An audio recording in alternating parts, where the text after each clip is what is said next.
Hey everybody, it is Tim Miner, and I am here for another batch of the Biscuit Blitz with a mystery charlatan. I'm going to let her introduce herself right now.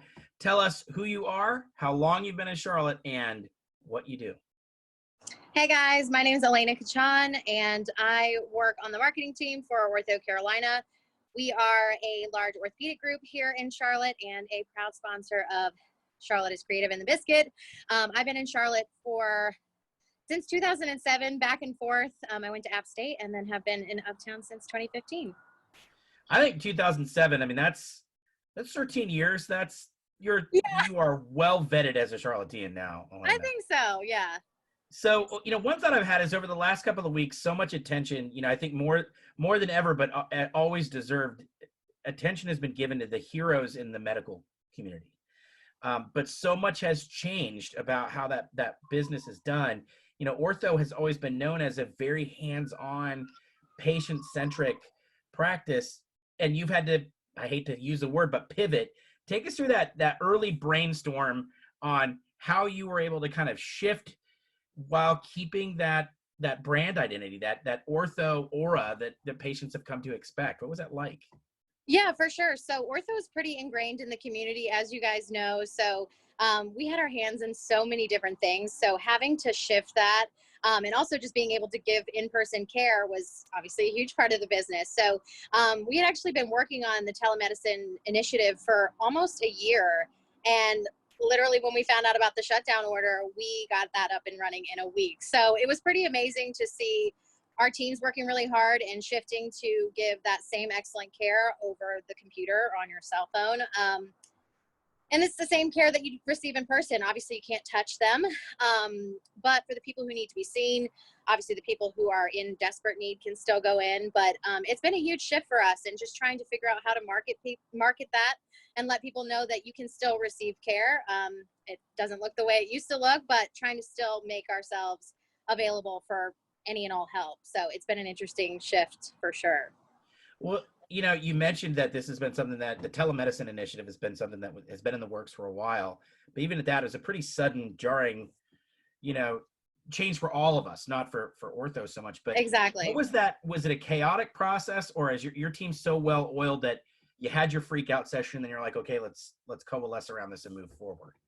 I mean, we did have a freak out session for sure, but it was like, okay, we know we want to do this, so let's go make it happen. And we had all our teams firing on all cylinders, trying to make it happen. And marketing is obviously a support group within the company. So we were just trying to figure out how we can support this huge initiative and make it really successful. So that's been an exciting thing to see. We've got some new teammates too. So just trying to integrate them into how everything should work. And obviously with the leadership of Blair Primus, who leads our team, he kept us all pretty calm, and we all just made it work. It's been great to watch the team work and transition during this time. So got to do what you got to do, right? All right, I'm adding in an editorial comment because I think you're selling the marketing team short. Marketing is that important bridge between operations and how things should work and patients, which is how it does work. And so you guys are like the conscience of that organization, always keeping. So don't sell yourself short on that one. You guys were a necessary, important bridge between the two. We definitely tried. Well, so you brought up earlier, Ortho is such a huge presence in the community. You guys are always out doing things. And so what do you really miss about under the current stay-at-home, orders? And then what are some lessons maybe you've learned that you're going to carry forward after the restrictions are lifted? I definitely miss events just because that's the main part of my job. I'm a field marketer, so I work a lot with our partnerships and making sure that every event that we're a part of, our name is clearly placed and we're all getting what we want out of the agreement and the partnership, and just making sure that it all goes well from our end. So I do miss that aspect of just seeing our partners. I mean, you guys included, just being able to connect with people and get creative. I mean, our brainstorm sessions in person are just so fun that I honestly miss those the most. But the events and just connecting with people, I'm an extrovert through and through. So it's definitely being missed. But I think right now, without seeing anybody, I've been blessed, and thankfully everything is going fairly smoothly on my end. But I hope that we continue to stay as connected. I think we've all done a pretty good job of shifting and FaceTiming and messaging and keeping those creative juices flowing, even when you can't see those people. So it's making me feel more connected to people with FaceTimes and Zooms and stuff like that. So I hope we just continue that, and we continue to stay creative. I think that telemedicine is that's the beginning. I mean, we're just getting started. So I'm excited to see how that grows as well. So I think that'll stick. Well, we got 30 seconds, but Ortho's just rolled out a new series of health at home resources and videos. And that's not new for you. I mean, you guys have always been trying to get people to take better care of themselves. What do you hope people take away from health at home?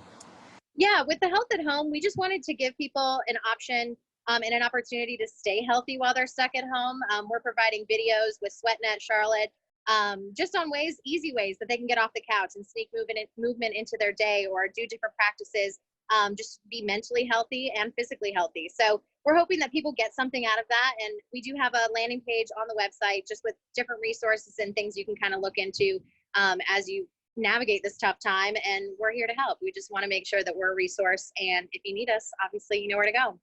I need them because my daughter has taken up baking, and there's a different kind of curve that I'm going to need to be flattening. Yes. That's been a struggle for sure. I've been eating everything. It's been but also great at the same time. So I feel you. All right. Last thing. Who's another creative in Charlotte that inspires you that I should speak with next? Someone that's really kind of keeping you going. Someone that's caught my eye for sure is one of my good friends, Meredith Dean. She's been doing these Thank God It's Monday Instagram lives on her Dean's List page, and she's just such an inspiration, and she's completely pivoted in the right direction and completely made herself available online and digitally, and obviously she's a digital branding expert, so I look to her for inspiration, and I think she'd be a great person to talk to. She's such a cool Charlottean. So well, if that I would be my if I advice. can get her to stop for 5 seconds, I will. Oh my gosh, she's reach out always to on her. the go. All right, great to talk to you. I'll take care of yourself, okay? Yes, thanks for having me. See ya. Bye.